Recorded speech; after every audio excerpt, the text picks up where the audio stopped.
இந்த கதைக்கு பேரு தண்ணீர் வேட்டைன்னு குடுத்திருந்தது. என்னன்னா, ஒரு கிராமத்தில 2 வயல்வெளிகள். இந்த பக்கம் ஒருத்தர் இருக்காரு, அந்த பக்கம் ஒருத்தர் இருக்காரு. ஒருத்தருடைய வயல்ல வந்து பெரிய ஊற்று இருக்கு. தண்ணீர் ஊற்று இருக்கு. அவருடைய வயல் ஃபுல்லா பச்சை பசேல்னு இருக்கும். அடுத்தவருடைய வயல்ல வந்து சொட்டு தண்ணி கூட கிடையாது. வறண்டு இருக்கும். இவர் நெனச்சாருன்னா, அந்த மனிதருக்கு வறண்டு கிடக்கும் பூமிக்கு கண்டிப்பா ஹெல்ப் பண்ணலாம். ஆனா ஹெல்ப் பண்ண மாட்டார். என்ன பண்றாரு, இவர் வந்து தன்னுடைய மகனையும், மருமகளையும், பேரப்பிள்ளைகளையும் பார்க்கறதுக்கு அடுத்த ஊருக்கு போறாரு. போகும்பொழுது அந்த வயக்காட்டினோட பொறுப்ப அந்த கிராமத்து தலைவர்கிட்ட குடுத்துட்டு போறாரு. ஸ்ட்ரிக்ட்டா சொல்லிடுறாரு கிராம தலைவர்கிட்ட. நீங்க எக்காரணம் கொண்டும் என்னுடைய தோட்டத்திலிருந்து ஒரு சொட்டு தண்ணி கூட என் பக்கத்து தோட்டத்துக்காரனுக்கு குடுக்கக்கூடாதுன்னு சொல்லிட்டு போயிடுறாரு. அங்க மகன் ஊருக்கு போனா கதையே மாறியிருக்கு.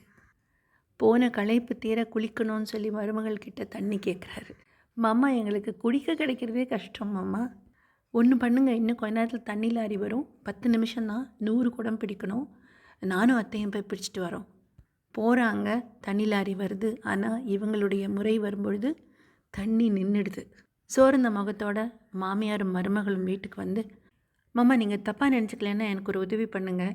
பக்கத்தில் வந்து போர் இருக்குது, அவங்க வந்து ஒரு குடம் 50 பைசாக்கு தருவாங்க, சீக்கிரம் போங்க, விளக்கேற்றினா தரமாட்டாங்க அப்படின்னு சொல்கிறாங்க.